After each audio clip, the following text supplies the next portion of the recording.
सर्वप्रथम राष्ट्र सर्वप्रथम राष्ट्र सर्वप्रथम राष्ट्र सर्वप्रथम। राष्ट्र सर्वप्रथम की बात ललित सुमन के साथ कार्यक्रम में आप समस्त राष्ट्रवासियों का स्वागत है। राष्ट्र सर्वप्रथम की बात में आज हम बात करेंगे दिल्ली नगर निगम चुनाव परिणाम की, और दिल्ली नगर निगम चुनाव परिणाम के बाद जो देश में यह एक संदेश जाने का काम किया है जो आम आदमी पार्टी के लिए खतरे की घंटी भविष्य में हो सकती है। आम आदमी पार्टी के उम्मीदवार के जीतने के बाद दिल्ली नगर निगम में उसकी सरकार बनने जा रही है। आम आदमी पार्टी के कार्यकर्ता खुश हैं, उत्साहित हैं, लेकिन आम आदमी पार्टी के नीति निर्धारकों के अंदर एक खतरे की घंटी की सुगबुगाहट देखी और सुनी गई है। राष्ट्र प्रथम की बात कार्यक्रम में हम सबसे पहले आम आदमी पार्टी ने दिल्ली में 15 वर्षों से नगर निगम पर काबिज भाजपा को सत्ता से दूर करने का काम किया और 134 सीट जीतकर आम आदमी पार्टी सबसे बड़े दल के रूप में नगर निगम में पहुंच चुकी है। नगर निगम का चुनाव 4 दिसंबर को हुआ था और 7 दिसंबर आज मतगणना के बाद एग्जिट पोल के बाद यह चर्चा होने लगा था कि आम आदमी पार्टी बहुमत ही नहीं बल्कि 170 के लगभग सीटों से निगम में आ रही है। लेकिन एग्जिट पोल द्वारा जो घोषणा किया गया था, जो बताया गया था, वह सही साबित नहीं हुआ। लेकिन यह बात सही रहा कि आम आदमी पार्टी सत्ता में आई, निगम पर उसका कब्जा हो गया है। 134 सीट आम आदमी पार्टी के उम्मीदवारों को मिला और वे नगर निगम में निगम पार्षद के रूप में चुने गए। भाजपा जो लगातार यह दावा कर रही थी कि वह चौथी बार भी दिल्ली नगर निगम में लौटकर आ रही है, ऐसा नहीं हुआ। उसे 104 सीटों पर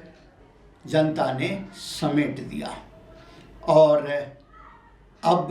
यह दावा किया जा रहा है कि निगम में मेयर का चुनाव जो होगा उसमें भाजपा ही बाजी मारेगी। इसे लेकर आम आदमी पार्टी और भाजपा में आरोप प्रत्यारोप शुरू हो गया है। नगर निगम का चुनाव परिणाम के बाद कांग्रेस की स्थिति दिल्ली में और दयनीय हो गई है। उससे सिर्फ 9 सीटों पर संतोष करना पड़ा है, उससे 19 सीटों का घाटा दिखाया गया है। अब सवाल उठता है जो कि कांग्रेस को इससे दुखी होनी चाहिए या कांग्रेस को इस चुनाव के बाद जो एक खुशी का एहसास हो रहा है, हम उस पर बाद में चर्चा करेंगे। राष्ट्र प्रथम की बात ललित सुमन के साथ कार्यक्रम में हम आपको बताएं कि दिल्ली नगर निगम का चुनाव अगर निर्धारित समय पर हुआ होता तो क्या होता। अगर दिल्ली नगर निगम का चुनाव जिस समय में तय था और चुनाव आयोग ने प्रेस कॉन्फ्रेंस कर जिस दिन इसकी घोषणा करना चाह रही थी और एन वक्त पर उस चुनाव को रद्द किया गया, अगर उस समय में नगर निगम की घोषणा चुनाव की कर दी गई होती तो कम से कम आपको 272 सीट में से 250 के लगभग सीट निश्चित रूप से मिल जाती, क्योंकि संपूर्ण दिल्ली में उस समय में आम आदमी पार्टी के पक्ष में इस प्रकार की हवा चल रही थी। आप हवा नहीं उसे आंधी कह सकते हैं, जो आंधी चल रही थी। लेकिन चुनाव आयोग द्वारा नगर निगम का चुनाव की घोषणा न किया जाना और बाद में तीनों निगमों को एक नगर निगम बनाना, 250 सीट कर दिया जाना और अंतिम समय में भाजपा द्वारा आम आदमी पार्टी के बड़े दिग्गज नेताओं को कटघरे में खड़ा करने के साथ साथ भाजपा द्वारा निगम में किए गए कार्यों को जनता के बीच तक लेकर जाना, भाजपाई सांसदों द्वारा दिल्ली के पार्कों में ओपन जिम लगाए जाने की बात को सार्वजनिक रूप से उठाने की बात, जनता के दिलो दिमाग में बैठाना और आम आदमी पार्टी पर भ्रष्टाचार के आरोप विभिन्न मसलों पर लगाने का काम किए जाने से आम आदमी पार्टी को कटघरे में खड़े करने के काम में सफल होना आपको उन आंकड़ों से दूर किया और भाजपा को आज 104 सीट अगर मिली है तो इसमें यह बहुत बड़ा सत्य है और इस सत्य को नकारा नहीं जा सकता। राष्ट्र प्रथम की बात ललित सुमन के साथ कार्यक्रम में हम आपको बताएं जो यह सत्य है कि भाजपा के शासनकाल में जनता ने जब पिछले निगम चुनाव में 17 में भाजपा को विजयी बनाया था, उस वक्त भी भाजपा की स्थिति काफ़ी दयनीय थी, लेकिन मनोज तिवारी को नेतृत्व सौंपे जाने के कारण पूर्वांचली मतदाताओं में एक नया उमंग जोश जगने के कारण पुराने निगम पार्षदों के टिकट काटकर साफ सुथरी छवि के उम्मीदवारों को चुनाव मैदान में लाने की बात के मद्देनजर दिल्ली के मतदाताओं ने भाजपा पर भरोसा किया और भाजपा के उम्मीदवारों को उस निगम चुनाव में विजयी बनाने का काम किया। लेकिन जो उम्मीद दिल्ली की जनता को थी, दिल्ली के मतदाताओं को थी, जो इस बार भाजपाई निगम पार्षद दिल्ली के विकास के लिए, दिल्ली के उत्थान के लिए काम करेंगे, युवा निगम पार्षद दिल्ली को भ्रष्टाचार मुक्त करने का काम करेंगे, प्रधानमंत्री नरेंद्र मोदी के हाथों को मजबूत करने का काम करेंगे, भाजपा को और मजबूती देने का काम करेंगे, इसमें भाजपाई निगम पार्षद कहीं ठहरते नजर नहीं आए, जिससे दिल्ली के मतदाताओं में काफ़ी अंदर ही अंदर आक्रोश उभरने लगा था। और अगर 6 महीना पहले जब चुनाव आयोग द्वारा चुनाव की घोषणा की जानी थी और ऐन वक्त पर वह नहीं किया गया और फिर परिसीमन की कार्रवाई हुई और तीनों निगमों को मिलाकर एक किया गया, तो इस बीच में भाजपा नेतृत्व द्वारा अपने आक्रोश को जहां जनता के बीच में कम करने का प्रयास किया, वहीं आम आदमी पार्टी को कटघरे में खड़ा करने का एक बड़े ही सुनियोजित तरीके से काम किया गया। अब इसमें कितना सत्य कितना झूठ यह तो जांच के बाद ही सामने आएगा, लेकिन एक चुनावी माहौल आम आदमी पार्टी के खिलाफ बनाने में भाजपा सफल रही और अपनी स्थिति को मजबूत करने में भी भाजपा सफल रही, जिसका परिणाम सामने आज देखने को मिला। अगर ये कहा जाए कि अरविंद केजरीवाल ने जो कागज पर लिखकर दावा किया था जो उन्हें 230 सीटें दिल्ली नगर निगम चुनाव में मिलेगी, तो उनका भी सोचना सही था, क्योंकि अगर 6 महीना पहले अगर चुनाव हुआ होता तो यह आंकड़ा सही होता। एग्जिट पोल ने जो दावा किया था वह दावा भी सही है अपनी जगह पर, क्योंकि उसने जो एग्जिट पोल के लिए नमूने लिए थे वह भी पहले लिया गया था। उस हिसाब से भी आपको 170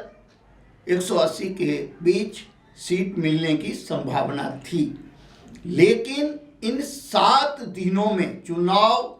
वोटिंग से 7 दिन पहले भाजपा ने जिस तरीके से हमलावर होकर आपको घेरने का काम किया और आप द्वारा उसका सही ढंग से मुकाबला नहीं किया जा सका और इसी दरमियान तिहाड़ जेल में बंद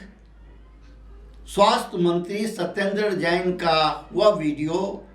सार्वजनिक हो जाना,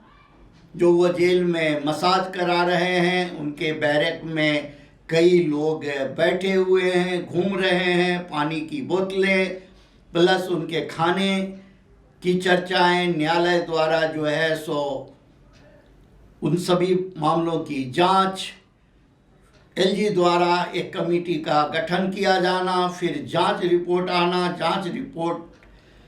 की बात सामने आना, इन सभी बातों को लेकर दिल्ली के मतदाता कुछ हद तक दिग्भ्रमित हो गए। लेकिन हमने आपसे पहले भी कई बार चर्चा किया है, जो दिल्ली के मतदाता बड़े ही सुलझे हुए हैं, बड़े सोच समझकर मतदान करते हैं। हम आपको बताएंगे जो इस चुनाव परिणाम का क्या असर आने वाले समय में दिल्ली पर होने जा रहा है, आम आदमी पार्टी पर होने जा रहा है, कांग्रेस को इस चुनाव परिणाम के बाद क्या फायदा होने वाला है, इस चुनाव में उसको कम सीट मिलने से उसे क्या नुकसान हुआ है, भाजपा को 104 सीट मिलने के बाद उसे क्या फायदा होगा, या आम आदमी पार्टी अगर सत्ता में, निगम के सत्ता में आ चुकी है तो अब उसे आगे किन किन मामलों का सामना करना होगा, मतदाताओं के किन सवालों का जवाब देना होगा और उनको अपने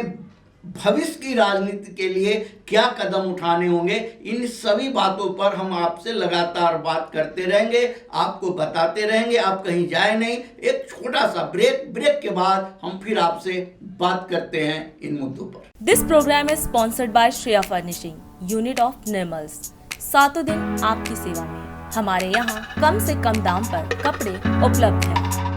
Empowered by Kamal Buildtech Private Limited, fulfilling promises. With our professional team and experience of delivering projects, in past we guarantee you peace of mind and top quality work in an affordable price. 1999 से प्रकाशित 2022-23 में भी पढ़ें राष्ट्र, प्रदेश, जिला, गांव की जमीनी खबरें व समीक्षा।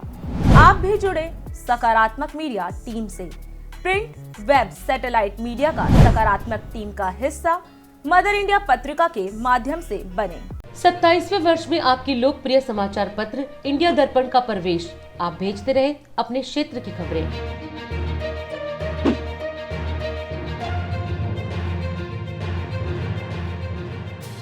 राष्ट्र सर्वप्रथम की बात ललित सुमन के साथ कार्यक्रम में ब्रेक के बाद आप सभी राष्ट्रवासियों का एक बार फिर स्वागत है।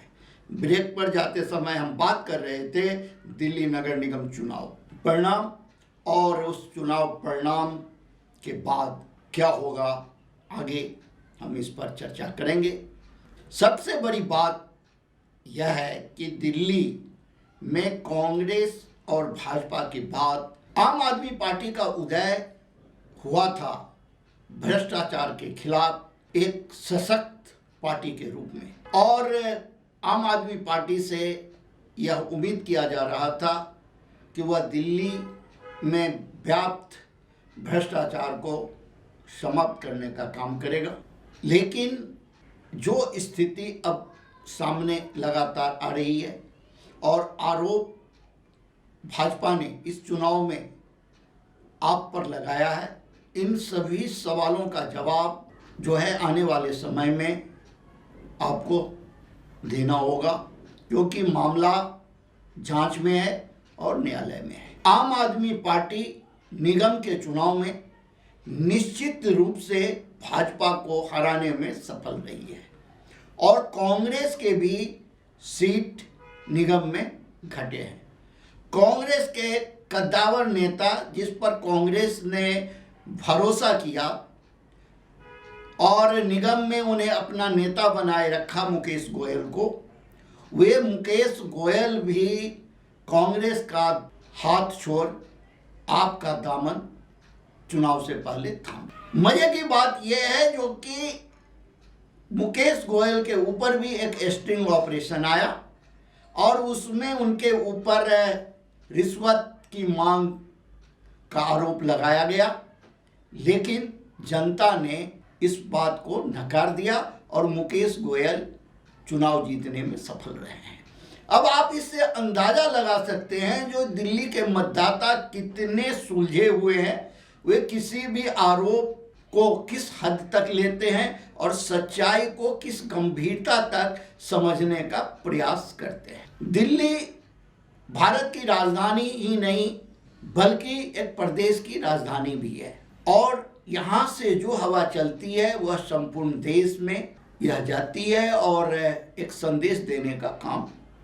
करती है। आपका ग्राफ इसीलिए दिल्ली में जब बढ़ा तो इसके चुनाव परिणाम पंजाब को भी प्रभावित किया और आज पंजाब में भी आम आदमी पार्टी की सरकार है और दिल्ली में लगातार चौथी बार आम आदमी पार्टी को जीतने का मौका मिला है, सत्ता मिला है। 3 बार विधानसभा में उन्हें जीत दिल्ली की जनता दे चुकी है और चौथी बार दिल्ली नगर निगम के चुनाव में भी पूर्ण बहुमत देने का काम किया है। लेकिन यहाँ एक बहुत बड़ा सवाल है जिसके ओर ध्यान देने की जरूरत है। इस पर ध्यान आम आदमी पार्टी को भी देना होगा, उनके नेताओं को भी देना होगा। भाजपा जो एक सशक्त विपक्ष की भूमिका में आई है उसे भी इस पर नजर रखना होगा और कांग्रेस को भी अपने पुरानी बातों को भूलकर अपनी नई चीजों के साथ जनता के बीच में जाना होगा, क्योंकि यह एक बहुत बड़ा संकेत है दिल्ली के मतदाताओं का जो इस बार भले आम आदमी पार्टी दिल्ली नगर निगम के चुनाव में सत्ता प्राप्त करने में कामयाब रही है, लेकिन उसके वोट का प्रतिशत 11% घटा है।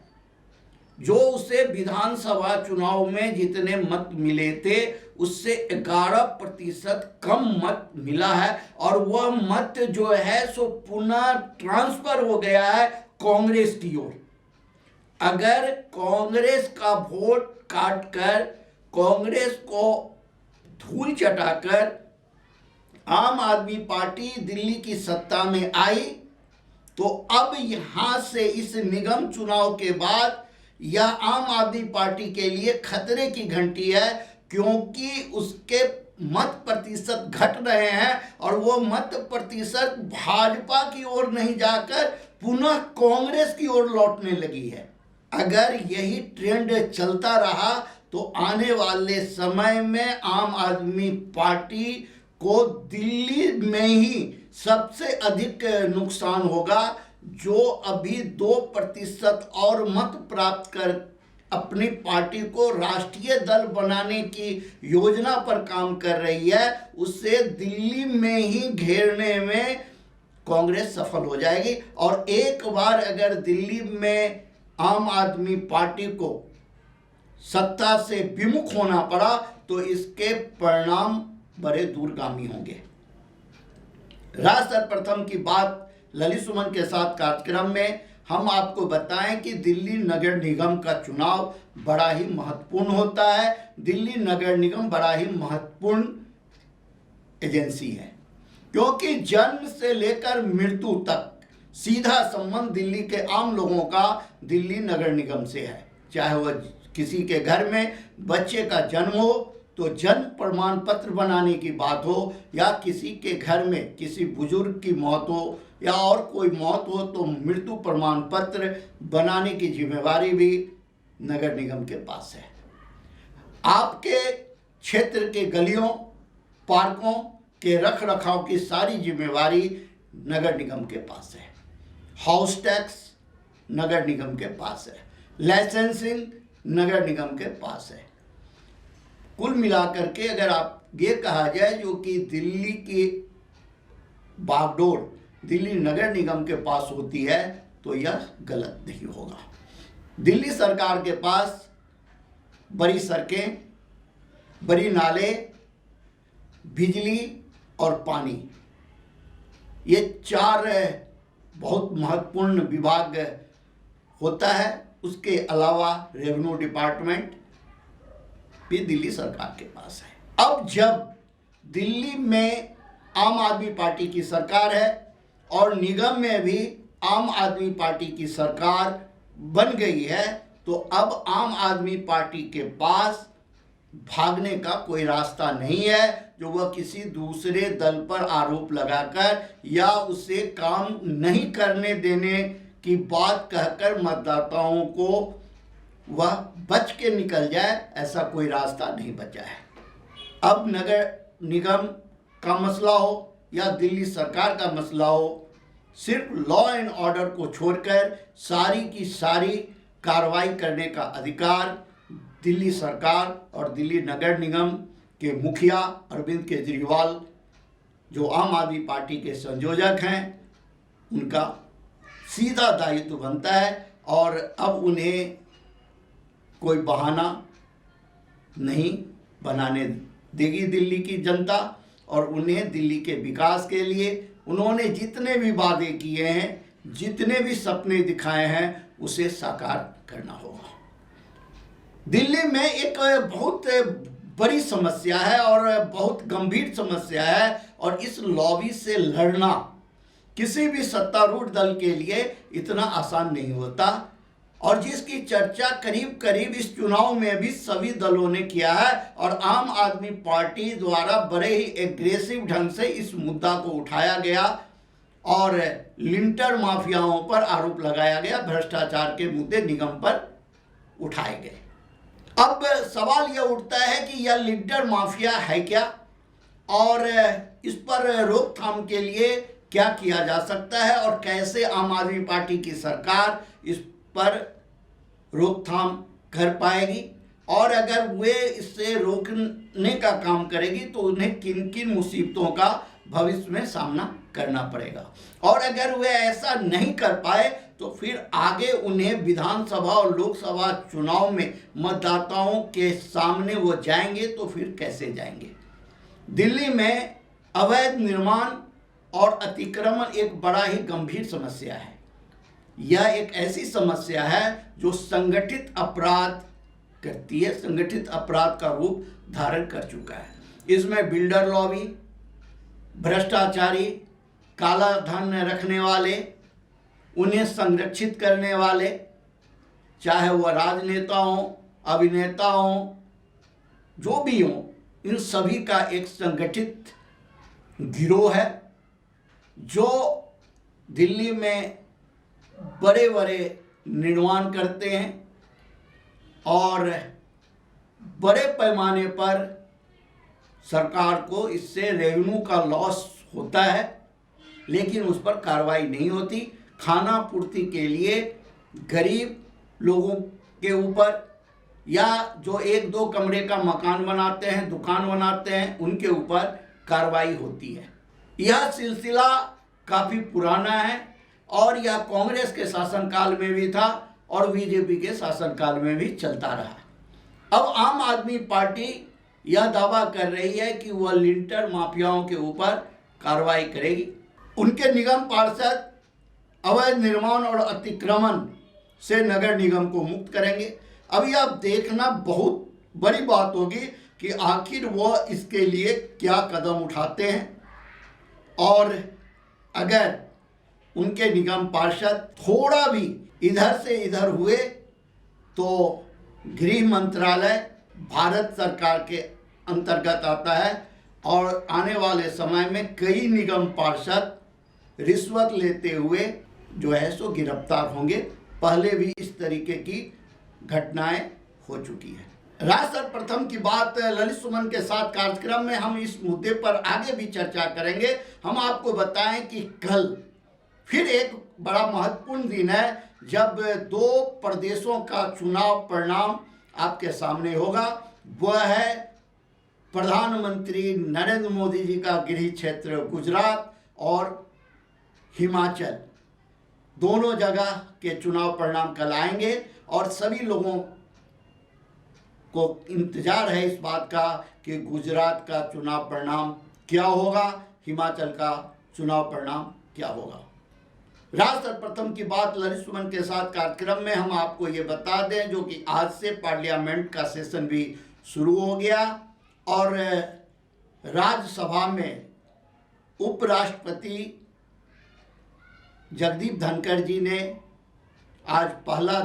दिन राज्यसभा के सभापति के रूप में पद ग्रहण किया और प्रधानमंत्री नरेंद्र मोदी जी ने उनके सम्मान में जो बातें कही, जो वे एक किसान के बेटे हैं और सैनिक स्कूल में उन्होंने शिक्षा ग्रहण किया है, इसलिए वह एक सैनिक भी हैं, सैनिक सोच भी रखते हैं। तो जय जवान जय किसान के साथ साथ वे सुप्रीम कोर्ट में कानून के अधिवक्ता भी रहे हैं, इसीलिए कानून के प्रति भी उनको काफ़ी अच्छी समझ है। तो एक बड़े ही सशक्त व्यक्ति सभापति के रूप में राज्यसभा में आए हैं और इस उच्च सदन के सभापति बनने के बाद देश को एक नया मार्गदर्शन मिलेगा, एक नया संदेश मिलेगा। इसके लिए उन्हें बधाई भी दी है। राष्ट्र सर्वप्रथम की बात ललित सुमन के साथ कार्यक्रम में आप अन्य खबरों के लिए बने रहें। राष्ट्र सर्वप्रथम, वंदे मातरम, जाग उठा है भारत। राष्ट्र सर्वप्रथम